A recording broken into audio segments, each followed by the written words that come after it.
आशा आंदोलन एक लगातार उभरता हुआ ट्रेंड दिख रहा है और एक चुनौती भी है,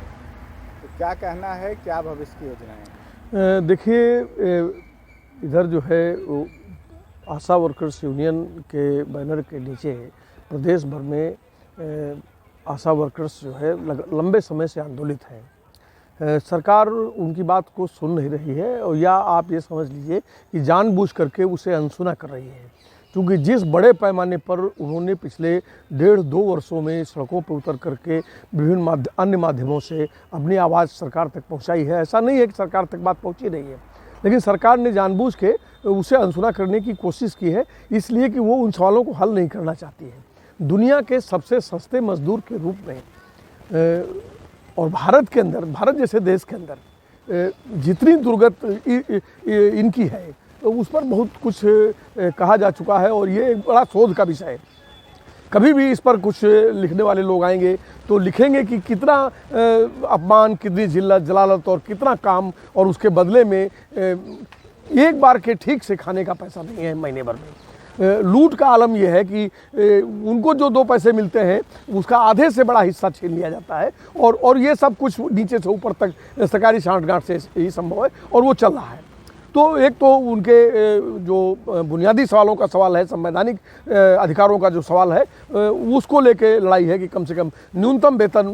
का सवाल हल होना चाहिए, और उनके काम के घंटे तय होने चाहिए। क्योंकि 24 घंटे, 48 घंटे, 72 घंटे का जो काम है,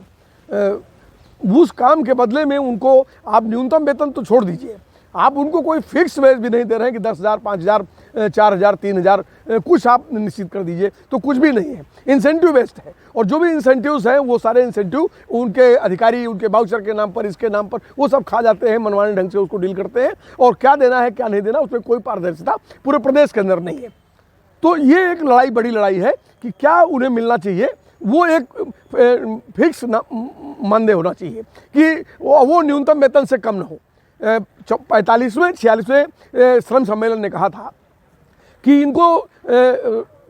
श्रमिक का दर्जा देते हुए इनको जो है न्यूनतम वेतन का गारंटी की जाए। तो अभी ये 5-6 साल हो गया, सरकार इसको सुनने को तैयार नहीं है। वो बात बहुत करते हैं महिला विकास का, तो उनका किस तरह का महिला उत्थान कल्याण है वो तो सामाजिक रूप से पूरा देश देख रहा है। तो उत्तर प्रदेश में इस हिस्से ने इस चुनौती को कबूल किया है, और वे एक लंबे आंदोलन की तैयारी में है, और वो एक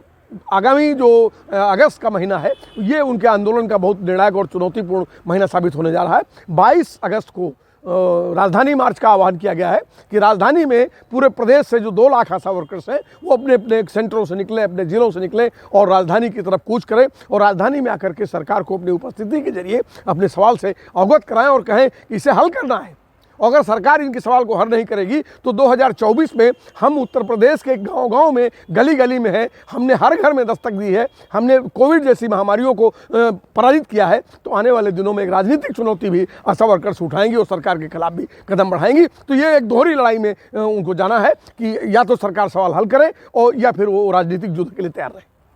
परिचय: मैं Vijay Vidrohi, all India central council of trade unions Uttar Pradesh का अध्यक्ष हूँ, और आशा वर्कर्स यूनियन हमारे संघ से, हमारे महासंघ से जुड़ी हुई यूनियन है।